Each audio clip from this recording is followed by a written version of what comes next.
Kinidnap kami ng walang dugong kapatid ko na 6 na taong gulang. Sabi ng mga kidnapper isa lang sa amin ang mabubuhay. Hindi ko akalain na isa lang ang ransom na inihanda ng 7 kong ate. Baliwala sa kanila kung mamatay ako. Sinamantala ko na hindi nakatingin ang mga kidnapper at tumakas ako. Pero pagbalik ko sa bahay wala man lang akong natanggap na pag-aalala. Ang napala ko lang ay sampal at walang awang tanong, Muje, hindi ko akalain na ganyan kakatindi. Sinasadya mong ilabas si Xiao Chuan para maglaro, kung hindi dahil sa'yo, hindi makikidnap si Xiao Chuan. Tignan mo siya, natakot siya. Pagkatapos kong maipanganak na muli, nakita ko ang pamilyar na tagpo. Nakakuyom ang mga kamay ko, bumaon ang mga kuko ko sa laman, si Mu Baichuan ang nagbanta sa akin na ilabas ko siya. Kung hindi ako papayag magsusumbong siya sa mga ate, pero alam kong walang saysay ang magpaliwanag dahil sa puso ng 7 ate. Si Mu Baichuan lang ang nag-iisang kapatid at ako ay isang estranghero lang. Sa hitsura ko, suminghal si Ate Muyulu, bakit hindi ka nagsasalita? Inaamin mo ba? Ang boses ko na parang bata ay may pinipigilang hinanakit, mahinang sinabi ko, hindi ko ginawa. Kahit na mayroon akong kaluluwa ng isang matanda, pero muling nararanasan ko ang lahat ng ito noong bata pa ako, hindi ko maiwasan na maapektuhan ang aking isipan. Noong ipinanganak kami ni Mu Baichuan, napagpalit kami, inangkin niya ang pagkatao ko at tinamasa ang karangyaan at kayamanan sa pamilya mo, habang ako naman ay dinala ng aking mga adoptive parents sa probinsya. Araw-araw akong gumagawa ng hindi matapos-tapos na gawaing bukid, at tinitiis ko ang kanilang pananakit, hanggang 1 taon na ang nakalipas nang makilala ako ng pamilya mo. Akala ko makukuha ko na muli ang pagmamahal ng pamilya, pero napagtanto ko na hindi ako gusto ng 7 ate, pinatira nila ako sa bodega. Tinitiis ko ang pangungutya at panlalait ni Mu Baichuan, kailangan ko pa siyang pagtakpan, madalas akong ikinukulong ng mga ate sa kwarto para magmuni-muni. Si Muyulu na napagod sa pagmumura ay hindi pa rin nakaramdam ng ginhawa, tumingin siya sa katulong sa tabi niya at sinabi, ikulong mo siya sa kwarto. Hindi siya pwedeng pakainin hanggat hindi gumagaling si Xiao Chuan. Pagkatapos sabihin ni Muyulu ito, umalis siya sa villa. Pumunta sa ospital. Magpapaliwanag sana ako, pero dinala na ako ng katulong at itinapon sa kwarto. Mabilis na nilock ang pinto, sa silid na ito ng mga katulong na walang bintana ay puro kadiliman na lang ang natira. Tinakpan ko ang sugat ko, humanap ako ng malinis na pwesto at umupo. Alam ko, 3 araw akong makukulong. Inabot ko ang kamay ko sa pamamagitan ng mahinang ilaw na tumatagos mula sa siwang ng pinto. Tiningnan ko ang mga bakas ng dugo sa palad ko, bigla akong napangiti. Noong nakaraang buhay, pagkatapos malugi ang pamilya mo, pinatuloy ko ang ilang ate na walang matakbuhan para maalagaan sila. Araw-araw akong nagtatrabaho ng ilang trabaho hanggang sa nagkasakit ako at naospital. Pero ang mga ate kong ito, naghahanap pa rin kung nasaan si Mu Baichuan, hinayaan nila akong magdusa sa ospital. At hindi nila akalain na ang pagkalugi ng pamilya mo ay kagagawan ni Mu Baichuan, kasama na rin ang pagkidnap na ito. Patay na ang ilaw sa hallway, pati ang nag-iisang sinag ng ilaw sa kwarto, para akong nananawagan sa lamig sa labas ng bintana. Sa buhay na ito, hindi ko na kayo mapapatawad. Sa mga sandaling ito, puno ng pagkakabagabag ang mukha ni Muyulu. Minamadali niya ang driver na magmaneho ng mabilis, kung hindi lang para tulungan si Mu Baichuan, hindi sana niya gustong iwanan si Baichuan sa mga sandaling ito. Nang dumaan ang sasakyan sa tindahan ng dessert, biglang naalala ni Muyulu si Xiao Chuan, gustong-gusto niya ang cake dito. Kaya pinahinto niya ang driver para dalhan ng cake si Xiao Chuan, habang tinitingnan ang cake sa kanyang kamay. Napangiti si Muyulu, iniisip ang masayang mukha ni Baichuan, taos puso siyang nagalak. Sa mga sandaling iyon, isang di pamilyar na pangyayari ang sumagi sa kanyang isipan, kasunod nito. 2, 3, mas marami pang pangyayari ang lumitaw sa kanyang isipan. Sa mga pangyayari na iyon, naroon si Muje na nanginginig sa dilim na kwarto, naroon siya at ang kanyang 3 nakababatang kapatid na babae. Ang kaawa-awang pagkatapon sa villa ng pamilya mo, na kinukulit ni Mu Baichuan ang kamay ng ilang babaeng mapang-akit, nakatayo sa harap nila. Nakangisi ng may kayabangan, at ang mga pag-aalaga ni Muje sa kanila matapos silang mapatapon. Sa huli, natagpuan din ng mga kapatid na babae si Mu Baichuan, pero tiningnan sila ni Mu Baichuan ng may paghamak. Muyulu, lahat ng pag-aari ng pamilya mo ay akin na ngayon, ang bobo nyo ba talaga? Hindi naman ako kapatid nyo, pero ginawa nyo akong parang tatay sa loob ng maraming taon. Ibibigay ko sa inyo ang huling hiya, tumalon kayo mula sa itaas, kung hindi, isa-isa kayong sasamahan ako mamaya. Dalagang anak, dalagang anak. Sa mga sandaling ito, isang madali ang pagtawag ang gumising kay Muyulu mula sa bangungot. Humihingal siya, pinagpapawisan, habang nakatingin sa labas ng bintana, ang lahat sa kanyang isipan ay ang mga pagkalugi ng pamilya mo, ang mukha ni Mu Baichuan, at ang pagliligtas ni Muje sa kanilang mga kapatid na babae, parang nangyari lang kahapon, Muje, Muje. Bulong ni Muyulu, hindi niya mapigilang umiyak, nakaramdam siya ng matinding sakit sa puso. Ang cake sa kanyang kamay ay napiga na, nagtatakang tumingin ang driver sa rearview mirror, habang tinitingnan ang umiiyak na si Muyulu. Bigla niyang naintindihan, siguro nag-aalala siya kay Batang Master Baichuan, kaya agad siyang nangumbinsi. Dalagang anak, huwag po kayong mag-alala, walang mangyayari kay Batang Master Baichuan. Sabi rin ng doktor, ordinaryong pagkabagsak lang, pahinga lang ng ilang araw at ayos na. Sa mga sandaling iyon, pilit na ginugunita ni Muyulu ang mga alaala sa kanyang isipan, hanggang sa napagtanto niya ang isang katotohanan. Na siya ay muling isinilang, matapos siyang piliting tumalon ni Mu Baichuan mula sa gusali, bumalik siya sa edad na 25. Labis na kagalakan ang nagpawi sa kanyang pighati, siya ay muling isinilang. Kaya't mayroon pang pagkakataong muling itama ang lahat, hindi na kailangang bigla. Natigilan siya. Muje, tama. Nakakulong pa rin si Muje sa kanyang silid. Nagmamadali niyang sinigawan ang driver, umuwi tayo. Nang maalala ang nangyari kanina, gusto nang sampalin ni Muyulu ang kanyang sarili. Naguguluhan ang driver sa kanyang narinig, ngunit, panganay na binibini, papunta na po tayo sa ospital. Hindi po ba't pupuntahan niyo si Batang Baichuan? Lumamig ang mukha ni Muyulu, at ang kanyang malamig na tingin ay tumagos sa driver. Ulitin ko, umuwi tayo agad. At sakali, huwag na ninyong tawaging Batang Mu Baichuan. Mula ngayon, si Muje na ang kaisa-isang batang lalaki ng mga Mu. Natigilan ang driver, at ang kanyang buong isip ay namanhid. Ngunit paano niya susuwain ang utos ng panganay na binibini? Biglang nagpreno at bumalik siya sa mansyon ng mga Mu. Sa mga sandaling iyon, sa loob ng mansyon, isang matabang katulong na puno ng galit sa mukha ang masamang nakatingin sa akin, hawak ang isang panis na tinapay. Kumain ka, kainin mo to. Alam ng mga katulong sa pamilya mo ang aking katayuan sa pamilya, kaya sinasamantala nila ang bawat pagkakataon para apihin ang dayuhang batang lalaki. At saka, kung malalaman ito ni Batang Baichuan, makakatanggap pa sila ng malaking gantimpala. Pinapanood ng ilang katulong sa tabi ang eksena, nanlalamig ang kanilang mga mata. May halong pangungutya sa kanilang mga mukha, isang batang galing sa probinsya, gusto pang maging batang lalaki. Managinip ka! Nabalitaan kong nasugatan si Batang Baichuan, nag-aalala ang panganay na binibini. Tulungan na rin natin si Batang Baichuan na turuan siya ng leksyon. Ikaw na walang kwentang supling. Sa puntong iyon, isang nagmamadaling yabag ang narinig sa labas ng mansyon.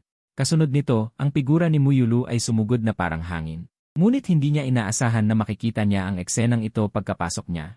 Ang kanyang kapatid na nagdusa sa nakaraan ay inaapi ng ganito ng mga katulong. Biglang nagdilim ang mga mata ni Muyulu.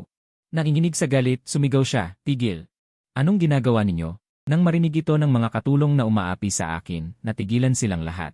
Gulat na napatingin ang katulong sa emosyonal na si Muyulu. Hindi ba't inaalagaan ni Miss Young Master Baichuan? Bakit siya nakabalik ngayon? Pero ayos lang na makita niya, nakita na rin naman niya dati. Mabilis na tumakbo si Muyulu palapit. Nakita kitang naninilaw na ang mukha dahil sa pagka-suffocate at nanginginig. Nanginginig na iniunat niya ang kanyang kamay para yakapin ako. Agad kong tinakpan ang aking ulo. Akala ko nagalit pa rin siya at babalik para saktan ako. Sa sandaling ito, parang pinisil ng isang hindi nakikitang kamay ang puso ni Muyulu. Huminto pa ang paghinga niya. Huminto sa ere ang nanginginig na kamay. Agad na napuno ng luha ang kanyang mukha. Dahil naisip din niya kung bakit ako gagawin ang mga kilos na yon. Nanginginig na sinabi ni Muyulu, Muje. Ate, patawarin mo ako. Patawarin mo ako. Gulat akong napatingin sa kanya. Ano na naman kaya ito? Pero nanginginig pa rin ang katawan ko nang hindi ko namamalayan. Nang makita yon, agad na lumamig ang tingin ni Muyulu. Galit na galit siyang tumingin sa mga katulong. Ang lalaki ng loob ninyo para tratuhin ang kapatid ko ng ganito. Gulat na gulat ang katulong at agad na bumitaw. Nanginginig na ipinaliwanag niya. Miss, gusto lang namin siyang pakainin. Hindi namin akalain na magiging pasaway siya. Isa pa, sabi ni Nanay Ning galing lang daw siya sa probinsya. Kaya tumahimik ka. Galit na sigaw ni Muyulu at pinutol ang sinasabi niya. Inaapi ninyo ang isang 6 na taong gulang na bata. Ang kakapal ng mga mukha ninyo. Simula ngayon, lahat kayo ay umalis sa pamilya mo. Hindi lang kayo sisantehin, kakasuhan ko pa kayo ng child abuse. Nagpanik ang mga katulong. Agad silang lumuhod. Miss, hindi niyo po kami pwedeng gawin ito. Dati po kayong. Tumahimik kayo. Ayaw nang pakinggan ni Muyulu ang kahit anong sinabi niya dati. Hindi niya kayang alalahanin kung paano niya tratuhin si Muje dati. Dahil nagiging sanhi ito para siya ay mahirapan. Maghintay kayong makulong. Ngayon, umalis na kayo agad. Natakot ang mga katulong at sunod-sunod na umatras. Walang nangahas na magsalita pa. Pero hindi pa rin sila umaalis. Nang makita iyon, mahinang sumigaw si Muyulu, umalis na kayo agad. Kung hindi, tatawag ako ng security para palayasin kayo. Mabilis na tumakbo palabas ang mga katulong. Hindi na sila lumingon pa. Pagkatapos harapin ang mga katulong, lumingon si Muyulu. Huminga siya ng malalim. Lumuhod siya at maingat akong niyakap. Huwag kang matakot, Muje, nandito ang ate, hindi na kayo kailanman maaapi muli. Paumanhin, ate, hindi pa rin ako nagsalita, ni hindi man lang kumurap. Na para bang nawala ng sariling isip, maingat akong inalalayan ni Muyulu papunta sa sofa, at agad na tinawag ang personal na doktor ng pamilya mo.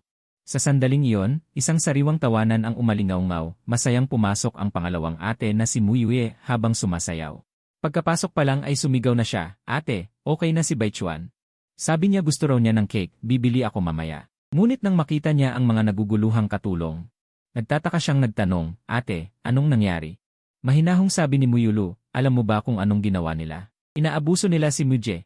Nag-inspeksyon ako kanina, puro pasa ang katawan ni Muje dahil binugbog nila. Sumimangot si Muyue. At may pagkawalang bahalang tinaas ang kanyang kilay, bagay lang sa kanya, sino ba naman kasi ang magkakagusto sa kanya? Nang marinig ito, sumimangot si Muyulu, ngunit bigla siyang may naalala, kaya agad siyang tumakbo sa itaas. Para kang nasisiraan na ng ulo, naghihintay sa iyo si Baichuan sa ospital, bakit nag-aksaya ka pa ng oras kay Muje? Habang sinasabi niya ito nang may pagkainis, lumabas siya na may dalang ilang laruan. Sa gabi, umuwi si Muyue kasama si Mu Baichuan, nakapinta sa mukha niya ang labis na pagmamalaki, naghihintay na humingi ng tawad ang ate sa kanya. Nang makita niyang personal na nagluluto ng gamot ang ate sa kusina, masaya siyang tumakbo papunta dito at naglambing. Ate, natatakot pa rin ako itong pagkakidnap sa akin. Dahil lahat to kay Muje, kasalanan niya kung bakit niya ako niyayang bumili ng merienda, kaya ako nahuli ng mga masasamang tao.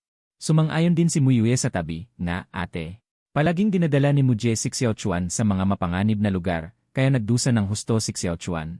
Dapat siyang parusahan, bakit mo pa siya pinagtatanggol? Sa pag-akalang ni Muyue. Napagsasabihan ako ni Muyulu gaya ng dati, biglang ibinaba ni Muyulu ang gamot sa kanyang kamay at malamig silang tiningnan. Hindi ito para kay Baichuan. Agad na nawala ang ngiti ni Mu Baichuan, at malamig na tiningnan si Muyulu. Ate, anong sinabi mo? Walang emosyong malamig na sabi ni Muyulu. Para kay Muji ito, hindi maganda ang kanyang katawan, kailangan niyang alagaan. Nang marinig ito, nanlaki ang mga mata ni Mu Baichuan, hindi makapaniwalang tiningnan ang ate, dapat ako ang paboritong anak ng pamilya mo, pero bakit ngayon pa si ate ay nagpapakulo ng gamot para sa demonyong si Muje? Sa pag-iisip na yon, ang mukha ni Mu Baichuan ay nabaluktot, at ang kanyang emosyon ay biglang bumigay. Umiyak siya ng malakas, puno ng sama ng loob. Bakit mo ipinagluluto ng gamot si Muje? Nasugatan din ako. Ako ang dapat alagaan. Tinitigan din siya ni Muyue, labis ang pag-aalala, at agad na tumingin kay Muyulu. Ate, si Xiaochuan ang nasugatan.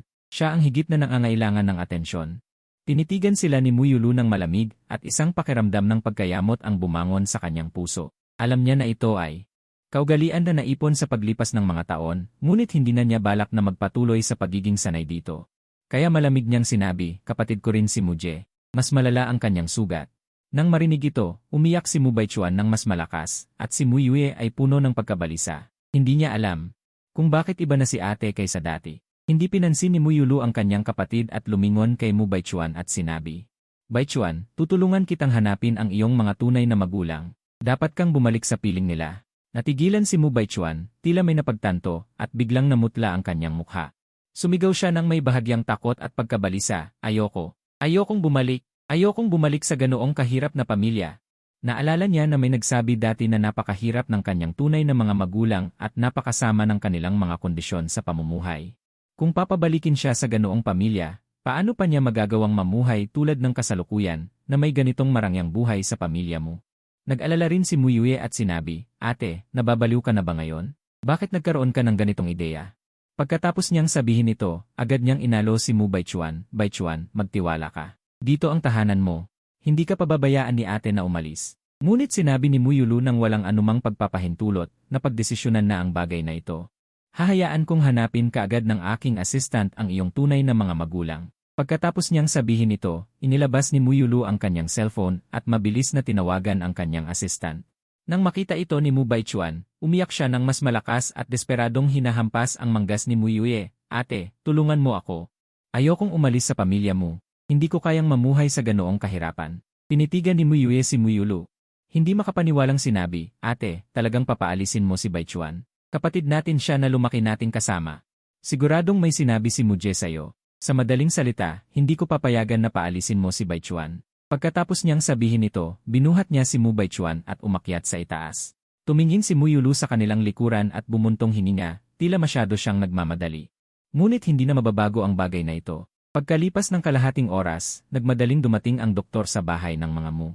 Habang sinusuri ako, si Mu Yulu ay balisang nagbabantay sa tabi, mahigpit na nakakuyom ang mga kamay hanggang sa pumuti. Nang makita ang maputla kong mukha at punong-puno ng sugat na katawan, ang kanyang panloob na pagkakasala ay bumaha sa kanyang puso at nagmamadaling nagtanong, "Doktor, ano na ang lagay ng kapatid ko?" Itinaas ng doktor ang kanyang ulo at bumuntong hininga na may seryosong mukha. "Binibining mo, malala ang mga panlabas na sugat ng batang master. Kailangan niya ng pahinga at masusing pangangalaga." Ngunit ang mas malala pa ay, tila mayroon siyang autism. Ang mga salitang ito ay parang kulog na tumama. Biglang natigilan ang katawan ni Mu Yulu. Biglang naging blanko ang kanyang isipan at umalingaw-ngaw sa kanyang tainga. Impossible. Paano? Paano nangyari ito? Habang sinasabi ito, hindi mapigilang tumulo ang kanyang mga luha. Mabilis siyang inalo ng doktor. "Binibining mo, huwag kayong masyadong malungkot. Ang ganitong sakit ay maaaring gamutin. Basta samahan niyo ang batang master." Pagkatapos ay sinabi niya ang ilang mahalagang bagay na dapat tandaan. Tumango ng tahimik si Mu Yuye.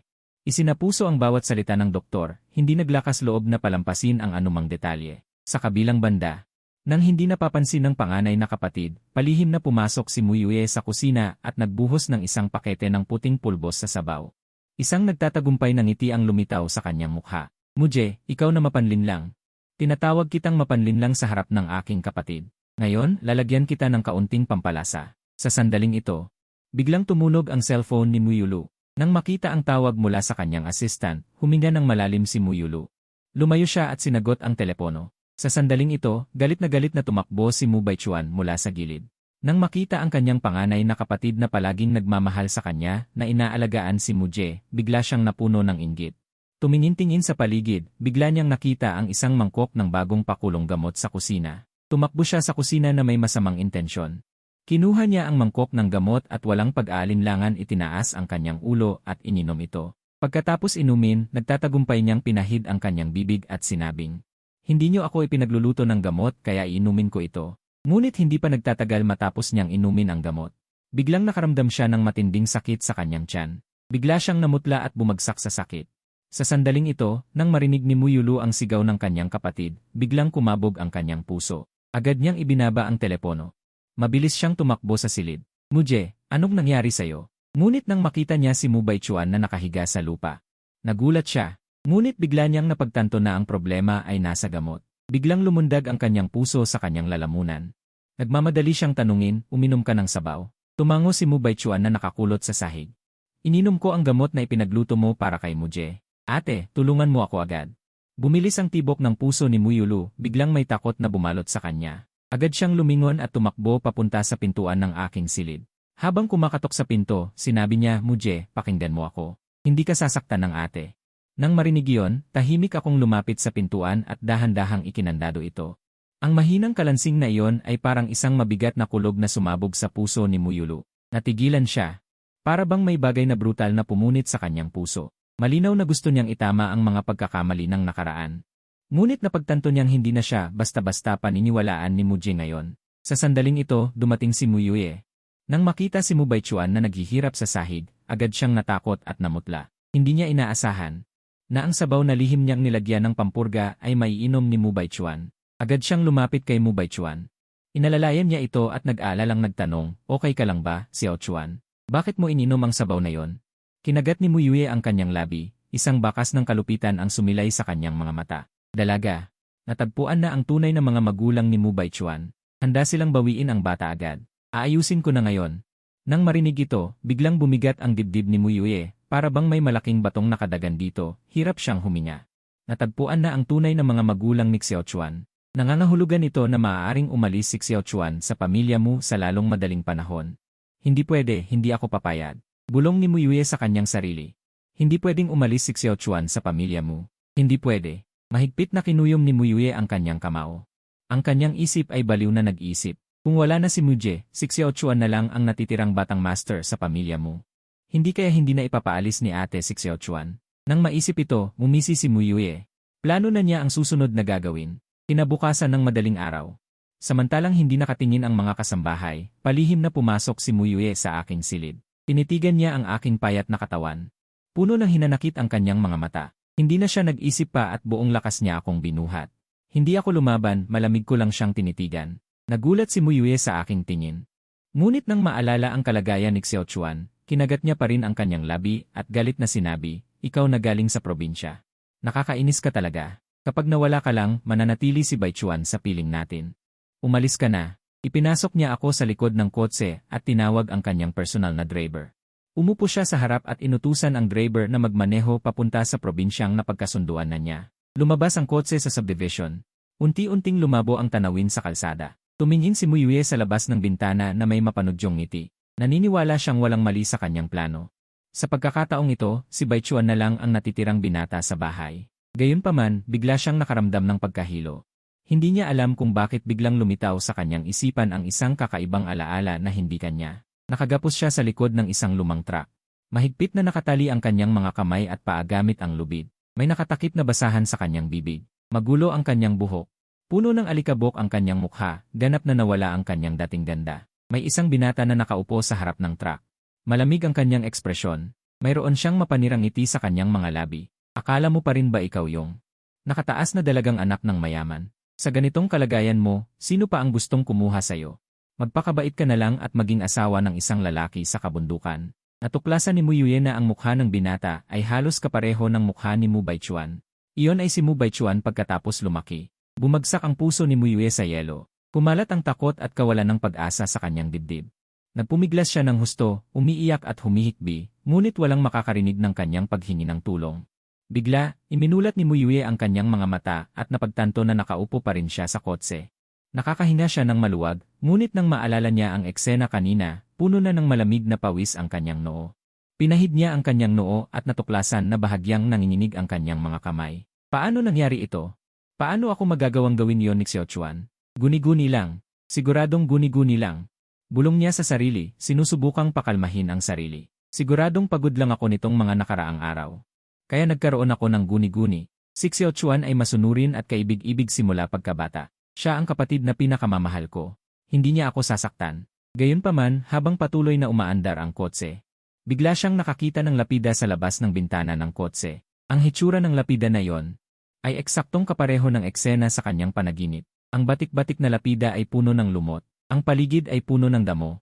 Mukhang napakalungkot. Biglang tumibok ang puso ni Muyue. Muling dumaloy pababa sa kanyang likod ang malamig na pawis. Patuloy na humahayo ang kotse. Palayo ng palayo ang daan hanggang sa makarating sa isang kanayunan sa malalim na kabundukan. Pinahinto ni Muyue ang driver at binuhat ako pababa ng kotse. Napakalungkot ng paligid. Puno ng bitak ang mga pader na bato. Bako-bako ang mga kalsada ng ngayon. Kumakalat sa hangin ang amoy ng lupa at nabubulok. Ang ikinabigla ni Muyue ay ang katotohanan na ang sirasirang kubo sa kanyang harapan ay eksaktong kapareho ng kanyang mga alaala sa panaginip.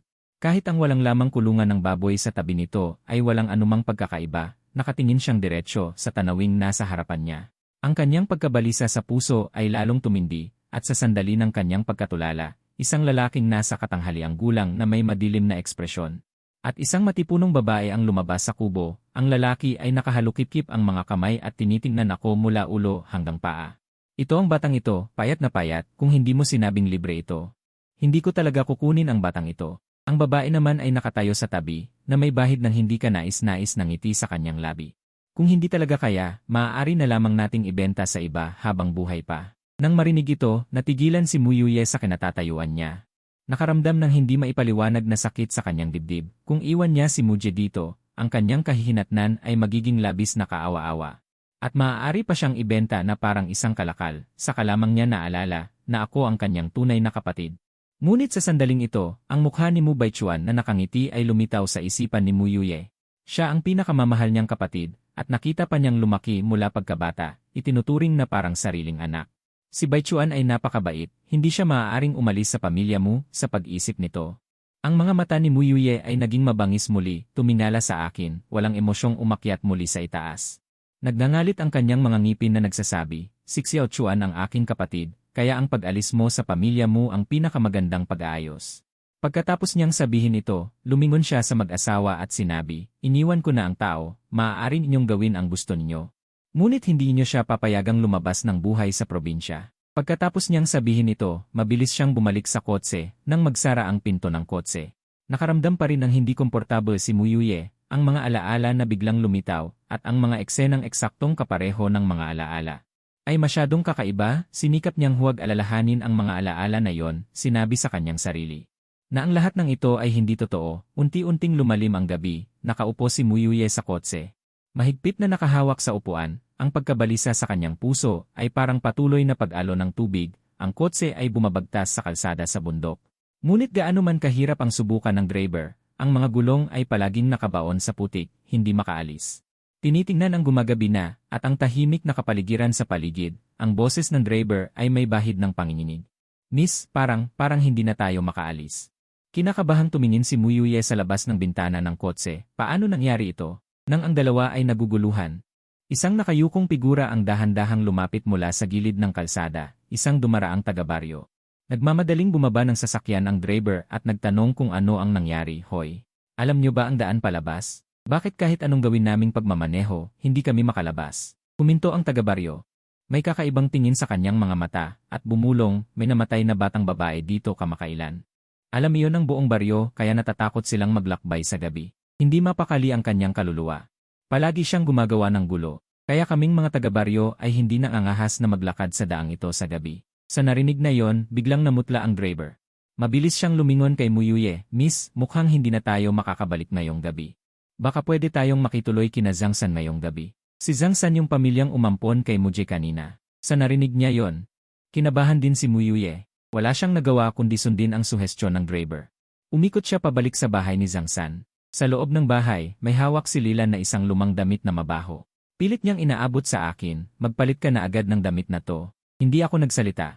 Hindi ko rin inabot. Tumingala lang ako at malamig na tiningnan sila. Sa nakita ni Zhangsan, tiningnan niya ako ng masama. Isang musang nasuwail ha. Pagkasabi niya noon, akmang sasampalin niya ako. Pero pinigilan siya ni Lilan. Bumulong siya, huwag. Nakalimutan mo na ba yung nangyari noon? Baka mapatay mo na naman. Baliwala lang kay Zhangsan. Ang mga bata kailangan ng disiplina. Huwag kang mag-alala, mag-iingat ako ngayon. Akmang sasaktan na naman niya ako nang magsalita ako. Malamig kong sinabi, yung babaeng pinatay nyo, may strawberry hairpin ba siya sa ulo? Sa narinig iyon, natigilan sina Zhangsan at Lilan. Nagkatinginan sila at bakas ang takot sa kanilang mga mukha. Bahagyang nanginginig ang boses ni Zhangsan at bakas ang takot sa kanyang mga mata, si Nini. Paano mo nalaman? Tumingala ako at tinuro ang likod ni Zhangsan. Mahina kong sinabi, nakatayo siya doon, nakatingin sa inyo. Biglang kinabahan si Zhangsan. Bigla siyang nakaramdam ng lamig sa likod. Wala sa sariling lumingon siya. Pero walang tao sa likod, walang kahit ano. Gayunpaman, biglang naging mabigat ang atmosfera sa loob ng bahay. Tila may mga matang hindi nakikita na nakatingin sa kanila. May matinding galit, nanginginig ding lumingon si Lilan, pero wala rin siyang nakita. Pero ang uri ng di maipaliwanag na pagkasuklam ay unti-unting tumataas. Nagkunwari siyang kalmado at sinabi, Hoy, batang lalaki, Nini, huwag kang magsalita ng walang katuturan. Hindi ako nagsasalita. Biglang lumakas ang hangin sa labas. Ang lumang bintana ay humampas dahil sa hangin at ang lamig ay lalong tumindi. Tila balak nitong i-freeze ang buong bahay. Ang mga binti ni Lilan ay nagsimula ng magpainit ng hindi sinasadya. Lolo Zhang, may kakaiba sa batang ito, sa tingin ko. Mas mabuti pang huwag nating guluhin ang batang ito. Itinuro ko ulit sila sa likod at kalmado kong sinabi. Dumudugo ang ulo niya, kayo ba ang may gawa nito? Sa pagkakataong ito, biglang nanigas ang katawan ni Zhangsan. Bigla silang lumingon, itinulak si Lilan at baliw na tumakbo palabas ng bahay. Tuluyang nawala si Lilan. Sumisigaw siyang sumunod kay Zhangsan palabas. Tahimik kong tiningnan ang batang babae na nakaupo sa tabi ng bintana at mahinang sinabi. Ano ang pangalan mo? Sabi ng batang babae sa kanyang inosenteng boses, ang pangalan ko ay maliit na Strawberry. Kuya, maaari mo ba akong tulungan? Tumango ako. Hindi nagsalita, nakinig sa kanyang karanasan. Lumalabas na dinaya siya dito ng mag-asawang Zhangsan. Nang maglaon, dahil sa hindi pagsunod, binugbog nila siya hanggang sa mamatay. Sa huli, naghihinagpis na sinabi ni maliit na Strawberry, gusto kong malaman ni nanay. Nandito pa rin ako, pero hindi ko na siya makikita, kuya. Maaari mo bang sabihin kay nanay? Tumango ako at taimtim na sinabi.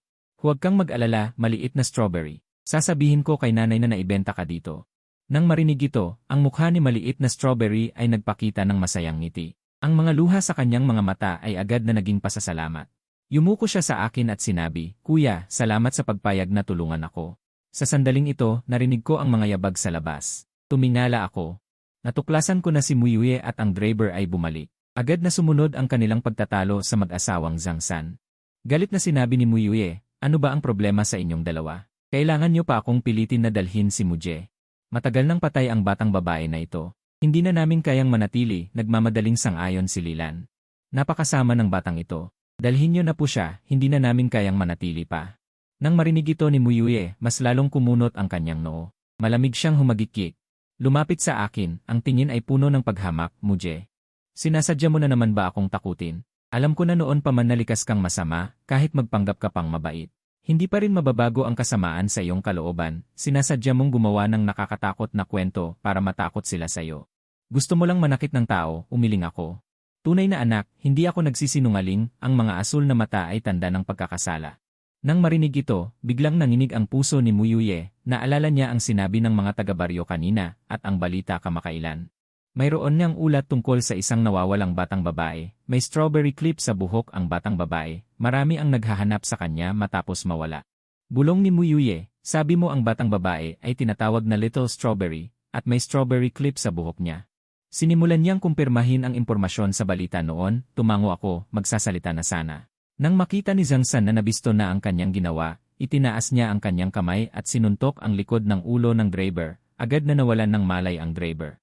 Natakot si Muyuye nang makita ang driver na nawalan ng malay, gusto niyang tumakas ngunit agad siyang hinawakan ni Lilan.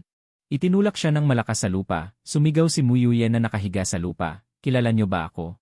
Ako ang ikapitong anak ng pamilya mo, kung maglakas loob kayong saktan ako, hindi kayo patatawarin ng pamilya mo. Malamig na umiti si Zhang San, at masamang sinabi, anong klaseng pamilya mo? Walang may laban dito. Pagkatapos niyang sabihin ito, magkasama nilang tinalian ni Lilan ang mga kamay at paa ni Muyuye. Itinali siya sa upuan, walang tigil ang galit na pagmumura ni Muyuye, patuloy siyang nagpupumiglas. Ngunit masyadong mahigpit ang pagkakatali, wala siyang magawa, hindi ba kayo natatakot mamatay? Kapag nakabalik ako, pagbabayaran niyo ito. Siguro dahil sa labis na emosyon, bigla siyang nakaramdam ng pagkahilo. Biglang lumitaw ang isang pamilyar na pangyayari sa kanyang isipan, sa eksena, nakakulong din siya sa lumang silid na ito. Araw-araw, lalo siyang humihina, nanlalambot ang kanyang mga braso at binti. Lumabo ang mundo sa kanyang paningin, nang malapit na siyang magutom, may pumasok na liwanag sa siwang ng pinto. Lumitaw ang isang binata sa kanyang harapan, ang kanyang figura ay nakatalikod sa liwanag, malabo ngunit nakakagaan. Marahang inaliw siya ng binata, huwag kang matakot, ikapitong kapatid, dumating na ako. Ilalayo na kita rito. Nang mga panahong iyon, sobrang hina na niya, halos hindi siya makatayo. Walang pag-aalinlangan siyang binuhat ng binata sa kanyang likod. At sa sandaling iyon, biglang sumulpot mula sa dilim ang mag-asawang Zhang San. Iwinagayway ang isang bakal na batuta at buong puwersang hinampas ang binata, na sinubukang protektahan siya. Walang pag-aalinlangan, ginamit ng binata ang kanyang katawan para harangin ang atake ni Zhang San, ngunit tumama ng malakas ang batuta sa kanyang likod, at umungol ang binata. Kumunot ang kanyang noo sa sakit, ngunit hindi pa rin niya binitawan ang kanyang pasan. Mahigpit siyang kumapit. Buong lakas siyang tumakbo habang patuloy siyang kinakarga. At habang tumatakbo, inaaliw niya ito, huwag kang umiyak, ikapitong ate. Poprotektahan kita. Unti-unting lumabo ang eksenang ito, at hindi rin naranasan ni Muyuye. Ang ganitong uri ng walang pag-imbot na aura, ang pakiramdam na alagaan ka ng buong puso ay parang puso niya. Napupuno ng isang bagay na mainit, biglang dumilat si Muyuye, at biglang bumalik sa malamig na realidad. Mabilis ang kanyang paghinga at bumibilis ang tibok ng kanyang puso. Ang panaginip kanina ay malinaw na parang totoong nangyari ito. Ang figura ng binata sa kanyang isipan ay unti-unting lumilinaw at ito pala si Muje pagkatapos lumaki. Pero hindi pa rin makapaniwala si Muyuye. Mabilis niyang inaliw ang sarili, baliktad ang panaginip. Sa realidad, hindi siya ililigtas ni Muje. Si Xiao Chuan lang ang tunay na nagmamahal sa kanya. Tama, si Xiao Chuan ang nagligtas sa akin. Sa pag-iisip na ito, tumingin siya sa paligid upang matiyak na walang tao, at palihim na kinuha ang ekstrang cellphone sa kanyang yakap. Mabilis niyang dinayal ang numero ng landline sa bahay. Ang nakakagulat sa kanya, si Mu Baichuan ang sumagot sa telepono. Nagmamadali niyang sinabi, Xiao Chuan, ako si ikapitong ate. Dali, sabihin mo agad kay ate. Dinukot ako. Ngunit si Mu Baichuan sa kabilang linya ay hindi nagpakita ng anumang pag-aalala. Sa halip, nagtanong siya, ikapitong ate, kailan mo ako bibilhan ng regalo? Ang regalong ipinangako mo noong nakaraan. Hindi mo pa ako binibilhan. Nagmadaling ipinaliwanag ni Muyuye, Xiao Chuan, may emergency ang ate ngayon. Pagbalik ko, bibilihan kita ng regalo. Sabihin mo kay ate na dinukot ako. Ngunit hindi pa rin natinag si Mu Baichuan. Sa kanyang tono ay nagpahiwatig ng kawalan ng paniniwala. Jie, hindi mo pa nabibili ang regalong ipinangako mo, bakit kita tutulungan? Palagi mo nalang sinasabi, hindi mo naman talaga ako pinapahalagahan. Natigilan si Mu Yue. Pakiramdam niya na may tumusok sa kanyang puso, ngunit nagmakaawa pa rin siya. Xiao Chuan, nasa panganib talaga ang ate ngayon. Pakiusap, sabihin mo kay ate. Pagbalik ko, bibilihan kita ng regalo, okay? Ngunit malamig na suminghal si Mu Baichuan sa kabilang linya at hindi na siya kinausap. Agad niyang ibinaba ang telepono.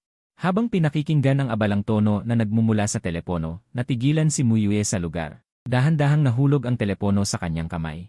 Hindi niya inakala na ang pinakamamahal niyang si Xiao Chuan ay sa oras na kailangan niya ng tulong. Dahil hindi siya nakatanggap ng regalo, sumama ang loob niya, halos hindi niya mapigilan ang sarili. Ang mundo niya ay umikot kay Mu Baichuan. Handa siyang gawin ang lahat para sa kanya, at hindi niya kailanman pinagdudahan ang pagmamahal nito sa kanya. Pero ngayon, umiling si Mu Yue, nagpakatatag, at dali-daling kinuha ang kanyang cellphone. Dinael niya ang numero ng pulis, at sa sandaling iyon, isang malakas na bugso ng malamig na hangin ang dumating. Binuksan nito ang pinto ng silid kung saan siya nakakulong. Lumapit sa akin si Little Strawberry at taimtim na nagbilin. Kuya, sabihin mo kay mama na dinukot ako at dinala rito. Ang telepono ng mama ko. Habang sinasabi iyon, ibinigay ni Little Strawberry sa akin ang numero ng telepono. Tumango ako. Huwag kang mag-alala, sasabihin ko sa kanya. Si Mu Yue na mahigpit na nakatali ay bumuntong hininga. Hindi ko akalain na napakaswerte ni Mu Jie at binuksan ng hangin ang pinto. Sa ganitong paraan, makakatakas na siya. Ngunit hindi niya inaasahan na hindi ako tatakas. Sa halip, dire-diretso akong lumapit sa kanya. Nagulat si Mu Yue at nagtatakang tumingin sa akin.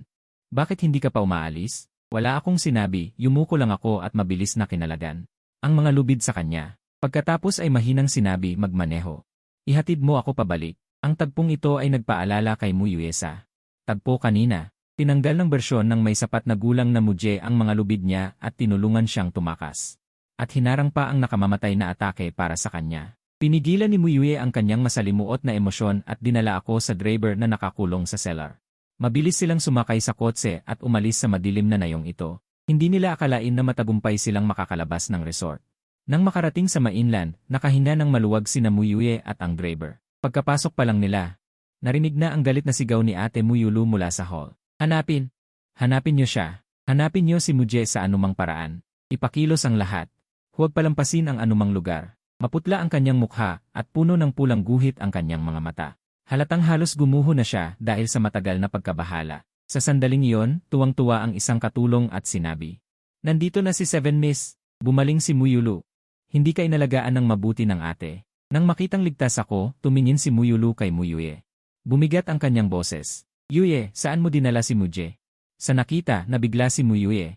Alam niya ang mga pamamaraan ng kanyang nakatatandang kapatid na babae, kaya't likas na iniwasan niya ang kanyang tingin. May bahid ng pilit na ngiti sa kanyang mukha.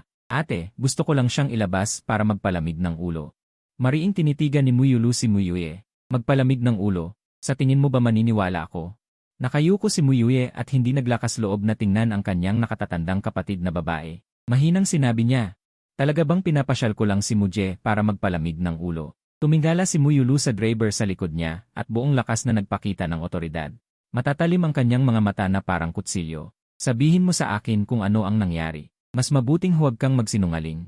Kung hindi mo susundin, alam mo ang mangyayari." Natakot ang driver sa matinding aura ni Mu Yulu kaya nakalimutan niya ang lahat ng bilin sa kanya ng Pitong Binibini.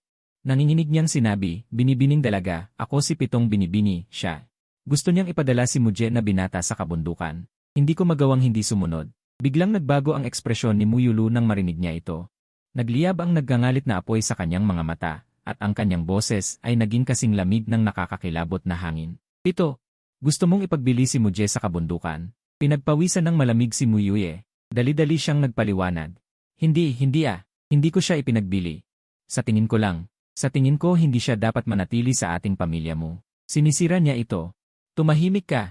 Ang boses ni Mu Yulu ay tila nagmula sa siyam na kailaliman. Paano mo nagawang gawin ito? Si Mu Jie ang ating kapatid.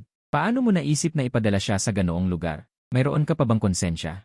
Mahigpit na kinagat ni Mu Yue ang kanyang mga labi, ngunit ayaw pa rin niyang aminin ang kanyang pagkakamali. Nagmatigas pa rin siya. Gusto ko lang na maging mapayapa ang pamilya mo. Si Xiao Chuan ang dapat magmana ng negosyo ng pamilya. Si Muje ay galing lamang sa kanayunan. Sa isang malakas na tunog, sinampal ni Muyulu ang kanyang mukha, na direktang pumutol sa sasabihin ni Muyue. Tama na! Galit na galit siya. Hinawakan ni Muyue ang kanyang pisngi na nasampal. Nalalaki ang kanyang mga mata. Hindi makapaniwalang tumingin siya kay Muyulu, puno ng hinanakit ang kanyang mga mata. Ate, sinaktan mo ako para kay Muje. Agad. Tumulo ang kanyang mga luha. Malamig ang boses ni Muyulu. Hindi ka pa rin nagsisisi. Inuutusan kita ngayon na umalis ka agad sa pamilya mo. Natigilan si Muyue nang marinig niya ito. Pagkatapos ay tiningnan niya ako nang may mapanuyang tingin at naggalit ng mga ngipin. Sige, aalis ako. Pagkatapos magsalita, galit na tumalikod si Muyue at umalis na hindi na lumingon pa sa pamilya mo.